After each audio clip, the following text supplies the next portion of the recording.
for coming so early in the morning. Thank you, Natalie, Einat, and Lihi, and Amit, and the rest of Creative Mornings team, and Dan for bringing your coffee. Kind of saved the day. So I'm going to talk a little bit about my work, a little bit about myself, because I don't know if people know who I am here. I'm a painter, an artist, and I'm also a curator. Curate shows, mostly in New York, with my co-curator friend Emily Weiner. And we have an artist-run project in Brooklyn, and we have shows there a few times a year. I kind of flaked and decided last year to move to Israel, which was a big shock.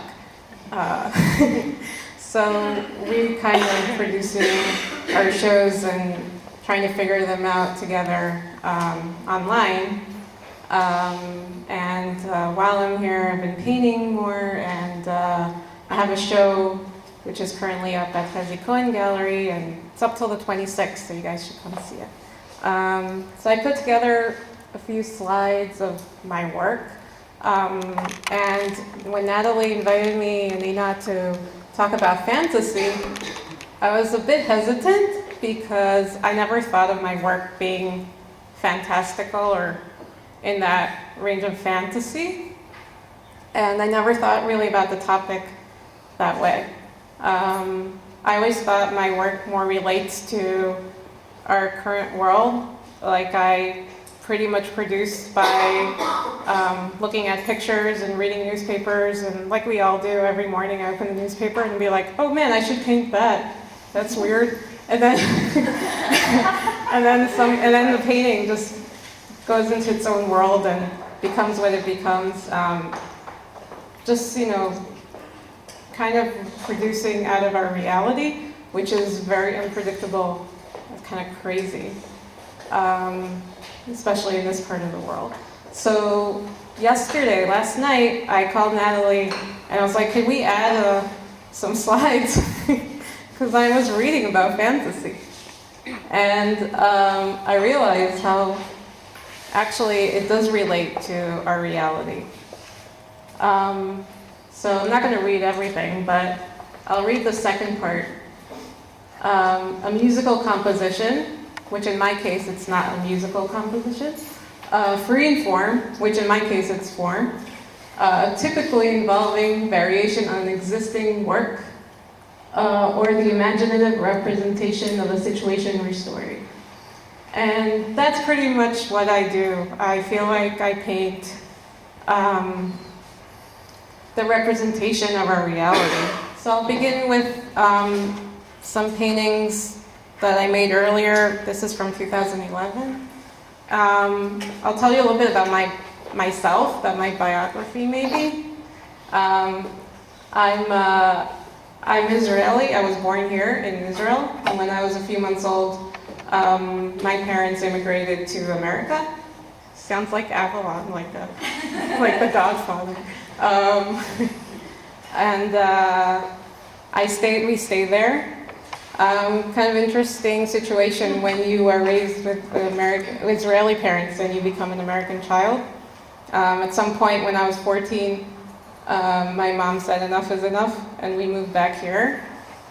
My dad stayed there, so it was interesting. We went back and forth, until after undergrad, I decided to move back to New York, and I stayed there for the next 12 years, where I worked and where I went to grad school. So this painting I made in grad school, the School of Visual Arts, and it was really the start of the idea of what I'm making now. Basically, from this painting, I feel like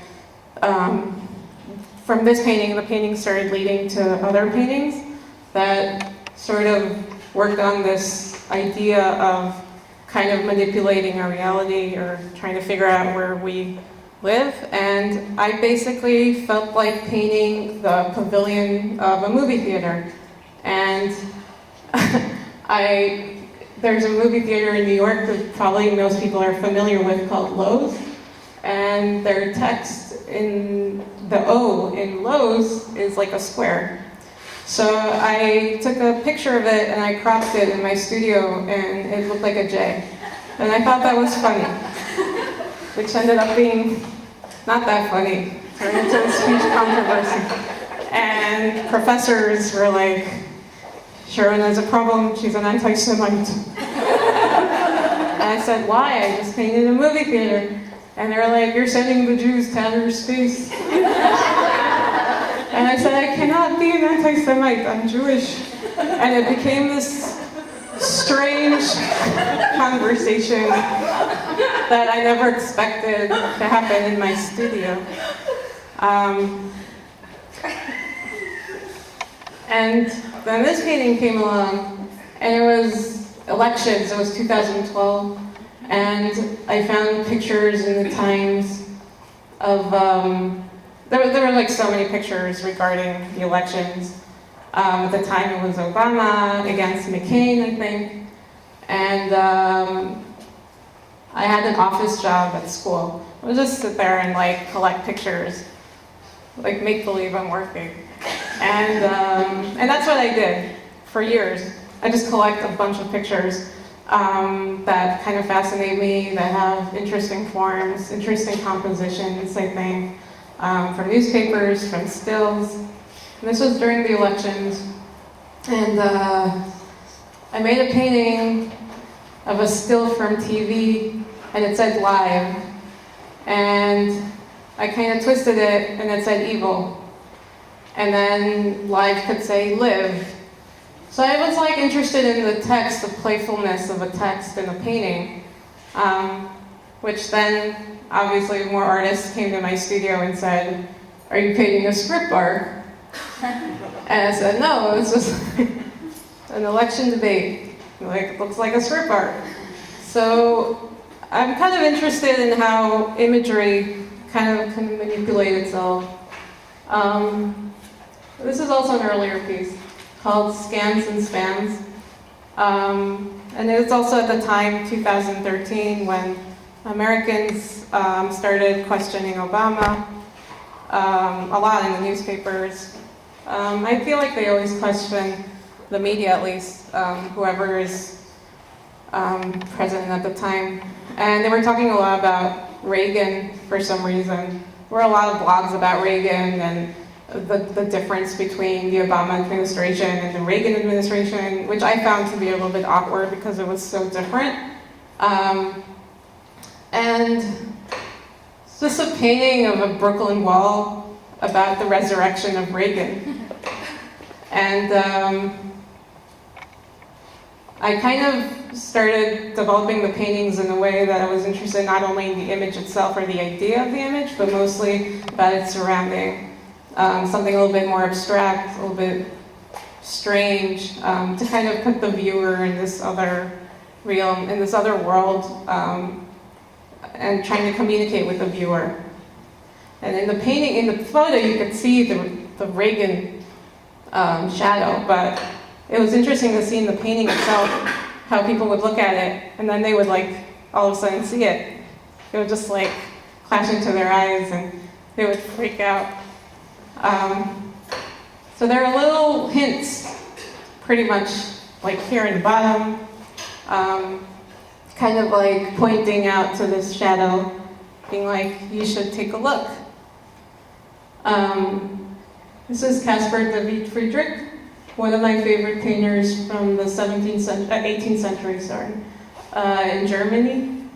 He was a German painter, and he painted the Reconfigure, he called it, which is basically, he was a landscape painter, and he would paint an image of a person or people or a group of people looking at the direction of a specific image that he wanted the viewer to look at. His paintings are very small. They're kind of tiny. I saw one at the Met. They're pretty magical, very fantastical and sort of beautiful. But at the same time, they're dark and they're weird. And I kind of was interested in that over-description of a painting.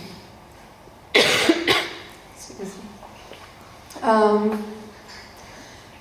And that's what he pretty much did. And looking at these paintings from the past kind of brought me to the sublime, and thinking how awkward this world is, but at the same time so beautiful. And there is something dark about it. This is called Black Friday. This was during the crash in New York. When I lived there during the crash, I lost my job, and a lot of people lost their day jobs, and it was kind of hard to make work, being an artist. People were like, "What are you doing, making art?" And I was like, there's nothing else to do. We might as well. I was taking the train every day, the subways, and there were so many preachers on the train. There was this one preacher every morning. It was like, like a Catholic preacher. And he would preach to me every morning, from Queens to Manhattan. God should save you, God will save you, God will save you. And I was like, I should paint this. So this is called Black Friday. And Black Friday in America is basically a day after Thanksgiving where Christmas shopping begins. And it was just basically a painting. It was just a stupid idea that I had of painting an electronics store, like a Sony store. They don't even have those anymore, but like a TV store, and have all these preachers in it. The time I would see a lot of people scratching lotto tickets, and there were weird posters on the walls. Basically, put them all together in one painting, in one composition, and you get this.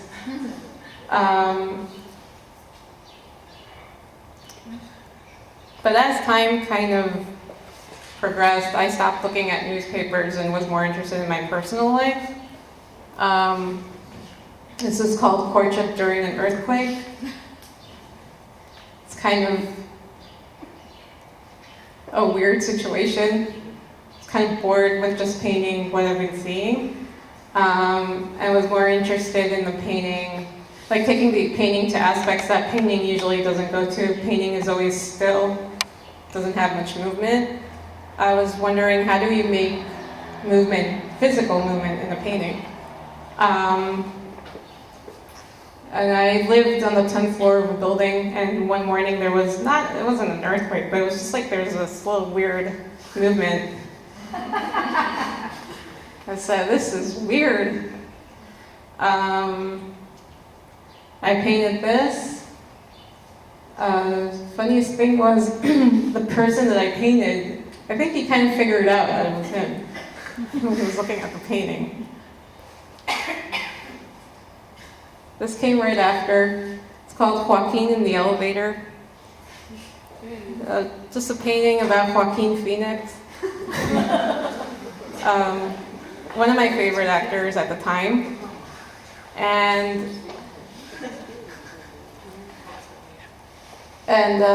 I was watching a film about him, a documentary, which I think up till today is a kind of a hoax, but there was a documentary about him, and he looked like he was in a mess. And I was thinking how cool it would be if this guy was going out on a date and he was bringing flowers to somebody, and I was sitting in an elevator thinking about it, and I was just like, let's paint this elevator. It's just very intuitive thoughts. We all have our private moments where we have weird thoughts and stories, and we all talk to ourselves, I'm sure. When you're taking a shower, blah, blah, blah. But when I painted it, and this is my thought, people would be like, this is so strange. So, but don't we all have our fantasies about, movie stars and just like weird thoughts. But this painting was interesting for me to paint because I was mostly interested in the texture and the surface of a painting. If before it was about movement and the composition, here it's more about trying to figure out the surface of a painting, and just how to help the viewer travel into a painting. This is when the painting started reconstructing into a more landscape view, or you could say like into a more, this was also a very personal painting, but the context kind of changed. It was more universal as well. It's called Try Again. And when I finished school, I went to a residency in Skowhegan, Maine, which is a beautiful place. One of the most beautiful places I've ever been to in my life. Also, the first time I ever lived in nature for 3 months, in the woods, which was kind of scary. It's like a Stephen King book. It was really awkward. It was a time when I finished school and I went straight to the residency. It was free. I got it as a grant, like a scholarship. It was very prestigious. Chrysophili was there, and all these amazing painters and sculptors and performance artists. I felt very privileged, but at the same time, I felt terrified because I knew this will end in 3 months or 2 months, and then I'll have to look for work again and make a living and get a studio and pay rent and blah, blah. And I painted a painting called Try Again, and it's basically a person, and he or she are scratching lotto tickets. And they're all saying, try again, try again, try again. But this person is not looking at the sky or the constellation of the stars, which is basically telling this person which direction he or she should take. 2012, there was this whole crazy talk about the last day on Earth. And this is when psychic phenomena kind of came into the work. This was really in the newspapers, not making anything up. The Mayans believed that December 21st, 2012 would be the last day on Earth. And the day before that, I was like, okay, if this is really happening, then I should paint the last painting on Earth.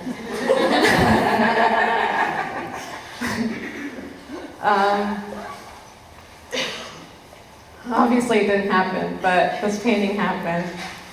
And it's called Dear Mr. Petzl. And it's painting about the last letter. Like if we had to, write the last letter. It's a personal painting too. At the same time, my father went through huge surgery and he wrote me the last letter. Told me not to open it unless something happens. And thanks God nothing happened. He's alive. So I never opened it. But I was always so curious about, what do you write to a person in what's your last words? So Mr. Petzl, he's a gallery owner in New York, big gallery, which I always wanted to show at. And I thought, let's write him a note. But the note, as this person is writing the note, it's kind of, the text is disappearing at the same time.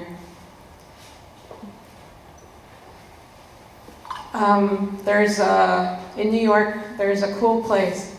Not many know about it. It's called the Picture Library. Picture Library is one of the most fascinating places in New York. It's a public library right across the big library on 42nd Street. And it's an old library that has collections of physical pictures. Nothing is digitalized there. And it's really awesome because if you need a picture, let's say, I don't know, legs or frogs, I'm just like throwing out subjects, homes or architecture in some era, or pictures of Tel Aviv. You'll go into a folder and you'll open it and you'll see pictures from like 50 years ago that people collected in the library till today. They're cutouts of pictures. So after I painted that last painting of the last letter, I went to the library and I took out a folder the folder Psychic Phenomena, just because I was so interested to know what's in that folder.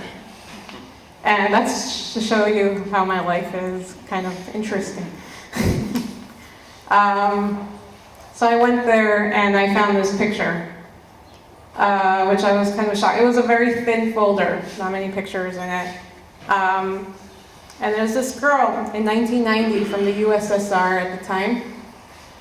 And we looked identical. We even had the same clothes. She was 10 in 1990. I was 10 in 1990. I lived in America. She lived in the USSR. We looked the same. And then I thought, that's weird. Do I have like a duplicate in the world who does these fascinating things that I always dreamt of being able to do? Pretty much brought me to think about the mysticism and the phenomena of our everyday life, which is kind of awkward and bizarre. And we don't really think about it every day until we kind of put things on hold and try to figure out, we look at things from the side. We're kind of out of our bubble. This painting is a weird painting. I never showed it, honestly. It's a big painting too. It's about 70 inches by like 60 inches. It's called The Second Sun. And it's really pretty much a story in a deli. I was standing in the deli with my friend Emily. We were buying a sandwich or a coffee or something. And there were these two guys that were standing in front of us. And one guy says to the next, "Hey man, did you hear about the second sun?" And I'm like, Emily and I were looking at each other like, what? And then he said, "Yes, I read about it in the newspaper this morning. Isn't that weird?" And the other guy goes, "So that could be awesome if there's a second sun." So I kind of interfered in their conversation and said, "That will not be awesome because we won't have a world. We have a second sun." But I think they didn't get it. Then we have global warming already. We don't need more of it. And this painting was kind of made. It's called The Second Sun, and it was just. It was basically a painting that had that idea in it, but it was mostly a painting about my biography. It was the time I was thinking about moving, leaving New York. And just trying to figure things out. And I thought, well, if I had to move, this is probably how my crate would look like. Royal wedding. This is when paintings started to become a little bit more abstract. But they still had the subject matter still in touch with the painting. And I've been looking a lot at painters from the 20s, from the early 1900s. This is a time, I'm talking about like 2 years ago, or 2 years ago, which I discovered a bunch of painters, mostly women painters, who weren't really known at the time until now, which is kind of awkward. Been looking at Hilma af Klint, Swedish painter. She was born in 1862, I think. It kind of seems like she was working before her time. Today, these paintings are shown in the world and people really admire them. But I think the time when she was alive, it was kind of hard for her to get herself out there. People to really understand what she was making. She was talking a lot about mysticism and, this other world. She was building this other environment that kind of had connection to the environment that we live in, but she took it to this other dimension. Following her paintings, this is Edmond V-Strom. He's also a painter who was born in 1895. This was made in like 1920 something. These look like paintings that are made today in New York, that young people paint today. Agnes Pelton is another example of a painter that people should look at, I think. And really, this brought me to a new direction. Discovering these painters, really admiring them, I decided the paintings should look less literal and more connected to their own environment. Like a painting shouldn't be about this world only, but should be about itself. Happy endings. I'm not gonna get into it too much. It's a huge painting. So when you stand in front of it, you're pretty much the size of that bubble that's happening there. It's a reincarnation between a dog and a cat. Just had to say that.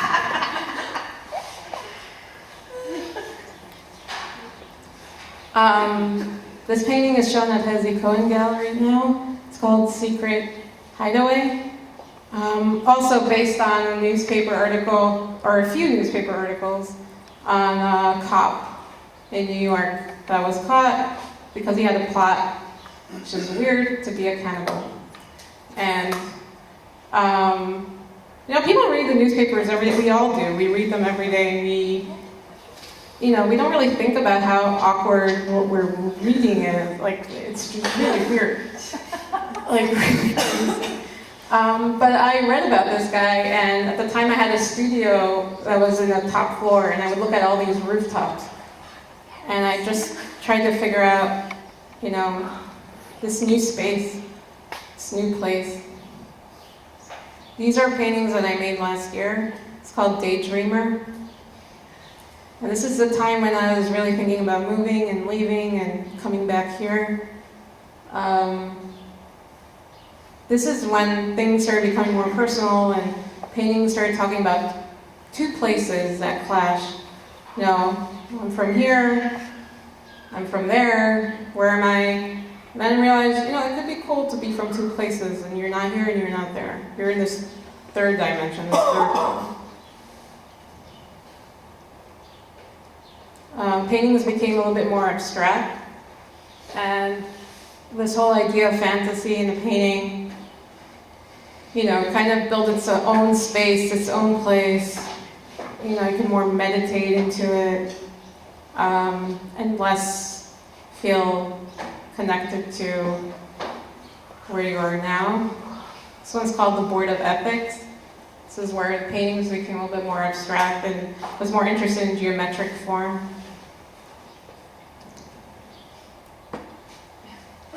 I did not take that. And I felt confused for a while, and I thought, hey, I'm interested in so many things that don't connect. I'm interested in text. I'm interested in geometric form. I'm interested in the sublime. I'm interested in surface, texture. Basically, what am I doing? I'm building a prop. And I was starting to look more deeply into props of TV shows, especially in America. And they all have this sense of, in the media for sure, to put you in this other dimension, this other world. You're sitting after a dark day at work, coming from a gray, place in Brooklyn, go home, and then you're looking at the California coast. And they all do it. All these shows. And I thought how interesting that is to relate that to my painting. This is Conan O'Brien. Here you're like in LA.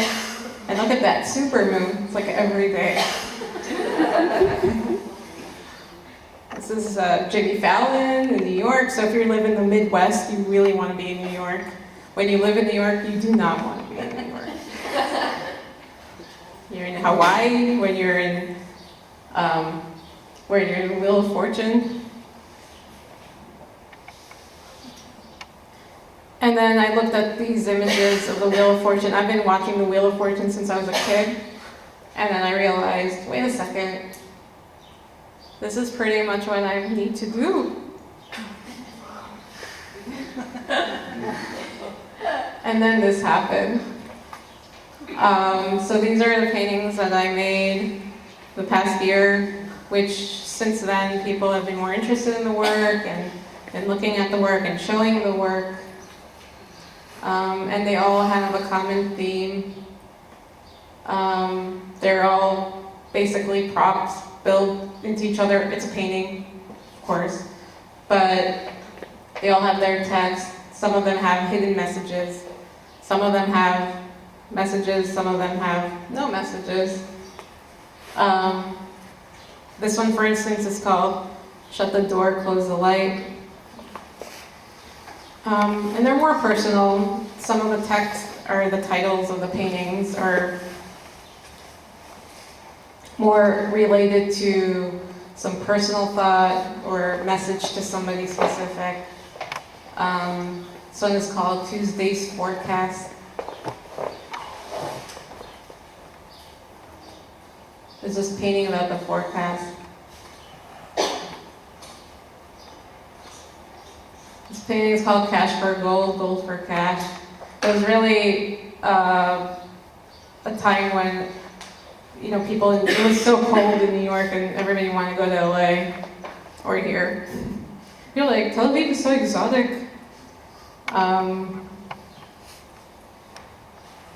then pretty much the Sublime started hitting these paintings, and the thought of some, you know, the paintings became a little bit more mysterious.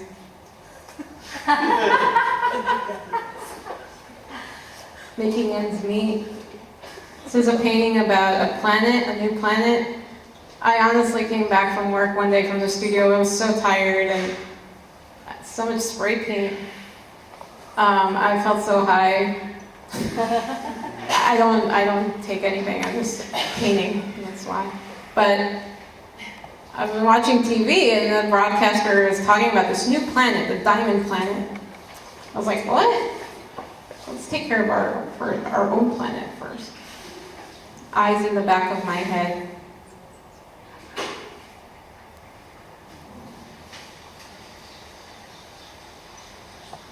This painting is shown at the Chazzy Cohen Gallery as well. You can see it.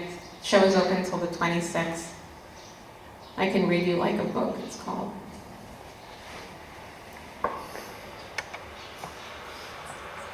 And this one's called I Wish You Were Here. Yeah. And they're all mixed. They all have oils and spray paints and acrylics, and you know, it's mostly about like really building a new place, a new environment.